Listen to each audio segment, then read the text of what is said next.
Good morning everyone. ये class 4 है। आज हम लोग हिंदी फर्स्ट पढ़ने जा रहे हैं। हिंदी फर्स्ट में बच्चों पिछले दिन हम चैप्टर 14 यानी कि पाठ 14 पढ़ रहे थे। पाठ का नाम था हमारा मदर टेरेसा। बच्चों आपको याद होगा कि मदर टेरेसा के बारे में हमने पिछले दिन कुछ बातें पढ़ा था। तो चलिए एक बार उस बातों को दोहराते हुए और आगे बढ़ते हैं और इस चैप्टर को आगे जानते हैं। जैसा कि आप देख रहे हैं कि ये आपके हिंदी फर्स्ट यानी कि हिंदी साहित्य की पुस्तक है और ये आपका उसका 14वां चैप्टर यानी कि पाठ 14 है। पाठ का नाम क्या है? Mother Teresa. मदर टेरेसा, जैसा कि आपको पता है कि मदर टेरेसा जो थी क्या थी? एक महिला थी और एक ऐसी महिला थी जिन्होंने अपना तमाम जीवन क्या गरीबों के लिए समर्पित कर दिया था। उन्होंने अपने पूरे जीवन को किसके लिए लगाया था? तो गरीबों के लिए ही लगाया था। उसके बाद हमने यह भी पढ़ा कि मदर टेरेसा क्या थी? प्रेम, करुणा और निस्वार्थ सेवा की मूर्ति थी। यानी कि वह गरीबों की सेवा तो करती ही थी, लेकिन सेवा जो उनका था निस्वार्थ था। कैसा था? निस्वार्थ था। निस्वार्थ कहने का मतलब बच्चों यानी कि बिना स्वार्थ का जो सेवा किया जाए उसे हम निस्वार्थ सेवा कहते हैं। तो जैसा कि आपको पता होगा कि अक्सर आज के ज़माने में अगर कोई लोग या आप या हम अगर कोई आपकी या आप किसी की सेवा करते हैं तो उस सेवा के पीछे एक स्वार्थ छिपा होता है। लेकिन मदर टेरेसा जिन लोगों की भी सेवा करती थी, चाहे वो गरीब हो, चाहे वो बीमार हो, चाहे वो दरिद्र हो, वो निस्वार्थ भाव से, प्रेम से और करुणा से उन लोगों की सेवा करती थी। तो इतनी बातें तो हमने जाना ही था। उसके बाद मदर टेरेसा का जन्म कब हुआ था, कहाँ हुआ था, हमने पिछले दिन ही पढ़ लिया था। उसके बाद हमने यह जाना था कि जब उनकी आयु 18 वर्ष हुई थी तो उन्होंने ईसाई सन्यासियों की एक संस्था जो थी जिसका नाम था सिस्टर्स ऑफ लोरेटो, उस संस्था से जुड़ गई थी और उसके बाद वहां उन्होंने प्रशिक्षण लिया था। कहाँ? तो डबलिन में। इसके बाद वो कहाँ आई? भारत आई थी। कब आई थी? तो 1931 में आई थी और 1931 से लेकर 1948 तक उन्होंने कोलकाता के सेंट मैरी हाई स्कूल में क्या किया था? अध्यापन यानी कि शिक्षण, टीचर के पद पर कार्यरत रही थी। और वे जब भी गरीब दुखिया या असहाय को देखती थी तो उनके हृदय में एक करुणा का भाव उभरता था। और इसी वजह से उन्होंने क्या किया कि 1948 में उन्होंने संत मैरी हाई स्कूल, जिसमें वो शिक्षण का कार्य करती थी यानी जिसमें वो पढ़ाती थी, उस स्कूल को छोड़कर और एक अपने खुद से उन्होंने एक संस्था का स्थापना किया यानी कि विद्यालय का स्थापना की उन्होंने, जो निःशुल्क था। यानी कि निःशुल्क कहने का मतलब उनके विद्यालय में, उन्होंने जिस विद्यालय का स्थापना किया था उस विद्यालय में पढ़ने पर कोई शुल्क नहीं लगता था, कोई फी नहीं दिया जाता था। और वह विद्यालय किन लोगों के लिए था? तो गरीब लोगों के लिए था। गरीब लोगों के लिए वो विद्यालय लिया गया था। और जिसका नाम क्या था? तो उसका नाम उन्होंने निर्मल हृदय रखा था। उस विद्यालय का क्या नाम रखा था? तो निर्मल हृदय रखा था। उसके बाद क्या था? तो उसके बाद क्या कहा गया कि वे निस्वार्थ भाव से गरीबों की सेवा में जुट गई। उस समय उनके पास न तो पैसा था और न ही मानवीय ताकत, लेकिन धीरे धीरे अनेक समाज सेवी उनके साथ जुड़ते चले गए और साथ ही उन्हें आर्थिक सहायता भी मिलने लगी।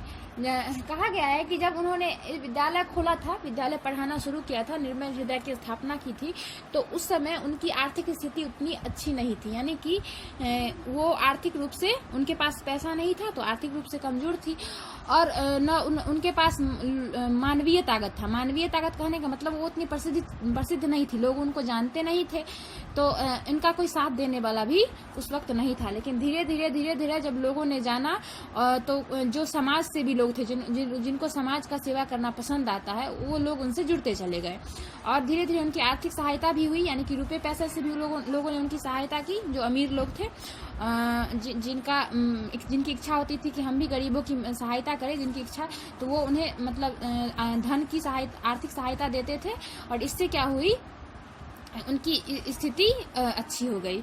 और 1950 में उन्होंने मानवता की सेवा हेतु मिशनरीज ऑफ चैरिटी नामक संस्था की स्थापना की थी। और उसके बाद उन्होंने ही, यानी कि मदर टेरेसा ने ही 1950 ईस्वी में एक संस्था की स्थापना की थी जो किसके लिए था? तो मानवता के लिए संस्था था। संस्था का क्या नाम था? Missionaries of charity. आज उनकी यह संस्था लगभग 120 देशों में शिक्षा, स्वास्थ्य, नशा मुक्ति, अनाथ बच्चों और गरीबों की मदद आदि से जुड़े क्षेत्रों में काम कर रही है। और अभी तक वो संस्था 1950 में जो संस्था उन्होंने खोला था, वो संस्था अभी तक 120 देशों में अब चलाई जा रही है वो संस्था। और वो संस्था किसके लिए है? तो वो संस्था है शिक्षा के लिए, स्वास्थ्य के लिए, नशा मुक्ति, जो लोग नशा करते हैं उनसे मुक्ति दिलाने का काम करती है वो संस्था। अनाथ बच्चों और गरीबों की मदद करती है वो संस्था। तो वो संस्था अभी तक चल रही है और 120 देशों में अब ये संस्था खुल चुकी है, मिशनरीज ऑफ चैरिटी के नाम से।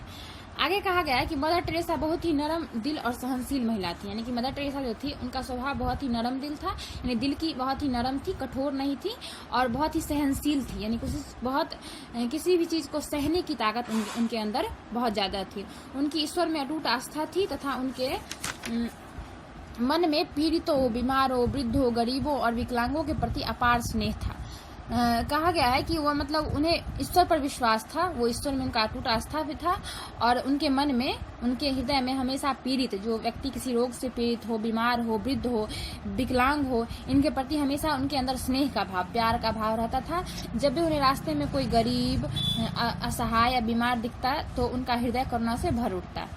कहा गया है कि जब अगर वो मदर टेरेसा कहीं जा रही होती थी तो अगर रास्ते में उन्हें कोई बीमार, कोई असहाय व्यक्ति मिल जाता तो उनका हृदय उसे देखकर करुणा से भर उठता और उसे वे अपने यहाँ ले जाती और प्रेम भाव से उसकी सेवा शुश्रूषा करती। तभी तो लोग उन्हें आज भी श्रद्धा व प्यार से दया की देवी और गरीबों की मसीहा आदि नामों से पुकारते हैं। उनके बारे में यह कहा गया है कि जब भी वो किसी रास्ते में असहाय और पीड़ित व्यक्ति को देखती थी, बीमार व्यक्ति को देखती थी, तो वह उसे अपने घर ले जाती थी पहले और उसके बाद उनका घर ले जाकर उनका बहुत अच्छे से सेवा शुश्रूषा करती थी।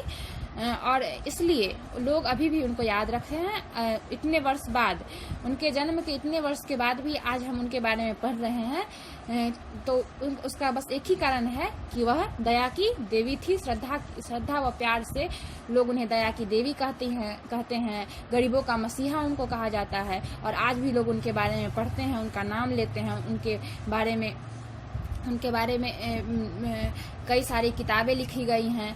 तो वो ऐसी थी मदर टेरेसा। तो चलिए बच्चों, आज के लिए बस इतना ही। आज हमने मदर टेरेसा के बारे में इतना ही बातें पढ़ी है। अगले दिन हम और आगे जानेंगे। तो आप लोगों को क्या करना है, जितनी बातें हमने आज पढ़ाई है तो उतने में से ही आपको क्या करना है, पहले हार्ड वर्ड्स को छांट कर लिखना है, यानी कठिन शब्द को छांट कर लिखना है और उसके बाद आपको खुद से एक बार रीडिंग करना है उन चीज़ों को, ताकि आपको अच्छे से समझ में आए और पढ़ने में भी कोई दिक्कत ना हो। रीडिंग भी आपका अच्छा हो जाएगा। तो चलिए बच्चों, आज के लिए बस इतना ही। धन्यवाद।